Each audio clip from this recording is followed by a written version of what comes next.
Psychologist Dr. John Gottman can predict relationship failure with 90% accuracy, and he says contempt is the greatest predictor a relationship will fail. But where does contempt come from? It starts with a single word, yes. Specifically when the man says yes, when what he actually means is no. This isn't about that one time he agreed to a dinner he didn't actually want to go to. This is about a pattern, a quiet, repeated failure to hold a boundary that slowly builds a lethal resentment inside him. But here's what most people miss. It builds resentment in his partner too. She doesn't see the sacrifice, she sees lack of engagement, a passivity that she eventually loses respect for. So this dynamic, his silent surrender and her growing frustration, is the first step on a path that turns loving partners into strangers, creating the one emotion almost guaranteed to end a relationship. The foundation of a relationship is mutual respect and admiration. But when a guy constantly silences his own needs to keep the peace, each unspoken frustration is like a drop of poison in the bucket. So you think you're avoiding a small conflict, but you're actually allowing bitterness to corrode the very foundation of the relationship. And this slow burn of resentment eventually turns into contempt.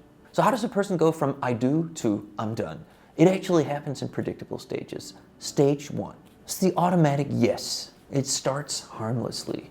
So he agrees to another weekend with the in-laws, even though he's exhausted, or he gives up a hobby that he loves. It's an automatic people-pleasing reflex. He's not choosing to be a martyr necessarily. He just says yes without thinking. Stage 2. The breakdown of communication. So his automatic yes is actually a lie that sends a confusing signal. It gives his partner an unspoken permission to ask for more because he never says no. So this prevents very important conversations about what each person needs. And it also forces her into this exhausting role of carrying all the emotional labor. So from her perspective, she's managing all the household duties while trying to guess what he's secretly feeling. So her frustration builds too. Stage 3, the growth of contempt. So this mutual unspoken frustration creates contempt. The feeling of genuine disgust that your partner is beneath you. And his internal monologue may turn toxic. So he feels unappreciated and he blames her, unconsciously perhaps, for demands that he never pushed back on.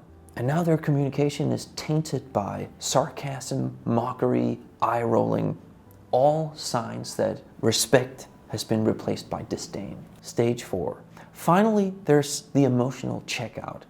This is almost the same as stonewalling in the Gottman framework. And it's a point of no return. He stops fighting or arguing, he just agrees with everything. So he's physically present, but emotionally, he's already packed his bags. So the burnout from suppressing his own needs has now come to its completion. He has silently decided to leave and is now just planning his exit. So what's the antidote? Well, it's not about winning more arguments. The antidote is building healthy boundaries from the very beginning of the relationship. So a boundary isn't a wall you build to keep your partner out. It's a clear guideline to teach them how you need to be treated in order to feel safe. A healthy boundary doesn't create conflict. It actually prevents it because it builds trust because your partner always knows where you stand. So an example, let's say she flirts with another man in front of you. You laugh it off, right? You're above that. But inside, you feel humiliated. A strong boundary is you pull her aside later and tell her, I feel disrespected when you do that. That is not something I'm comfortable with in our relationship. Many men avoid setting boundaries out of fear of conflict, but that avoidance is actually what guarantees the relationship's failure. Now, other men are also afraid that they may seem toxic or too aggressive, too masculine, if you will. But if you really care about your relationship, none of that matters. One moment of uncomfortable honesty is better than a whole decade of silent resentment that ultimately ends in divorce or you guys breaking up. So saying something like, I need time this weekend to be on my own, to recharge, that's not selfish.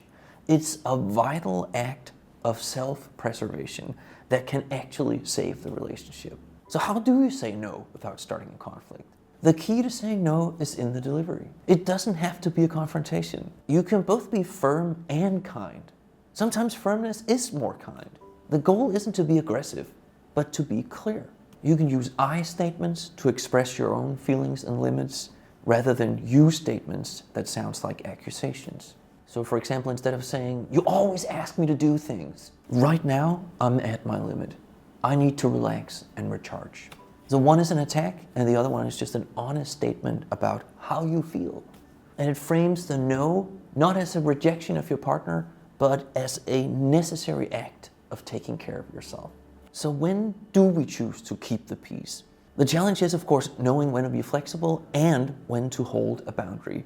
And that is a tricky balancing act. So here's a recent example from my own life.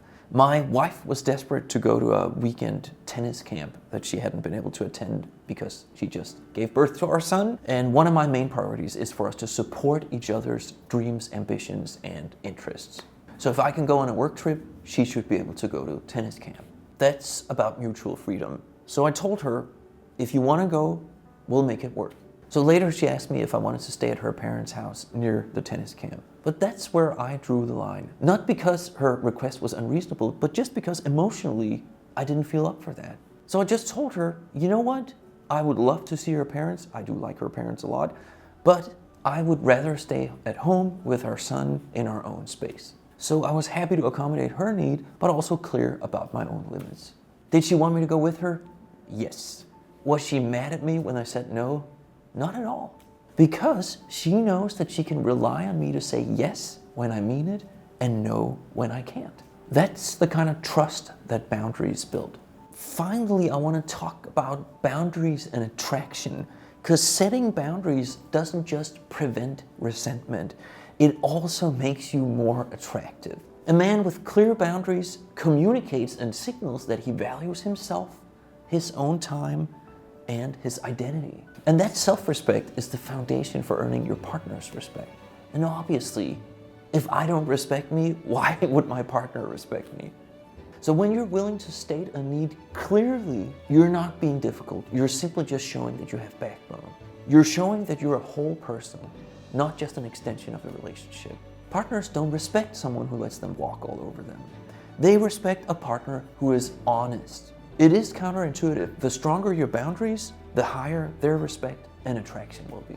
If you recognize this pattern of resentment building in yourself or your partner, you have to recognize it as the crisis signal it is. Recognizing these behaviors is the first important step in reversing them before it's too late.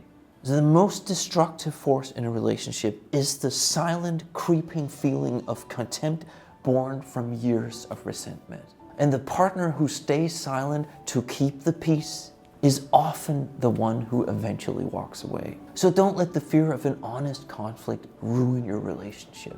Choose honest communication over resentful peace. It's the only way to build a relationship that lasts. This is actually something I struggle with in quite a few of my relationships when I was in my early 20s.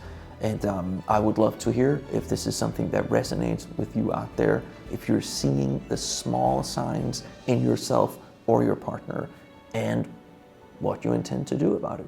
Now, if this resonates, please subscribe now. We have way more good stuff about saving relationships coming up on this channel. Oh, before I forget, I actually want to invite you to join Heart Love Theory over on School. It's a small community, it's growing. If you join right now, you'll be among the first 100 members. And I'm actually intending to put a bunch of free courses in there. Right now there's only one, but we talk about the hard topics in a cordial manner. So if that sounds like you, please check the link below this video and I'll see you there. Thanks for listening. Cheers.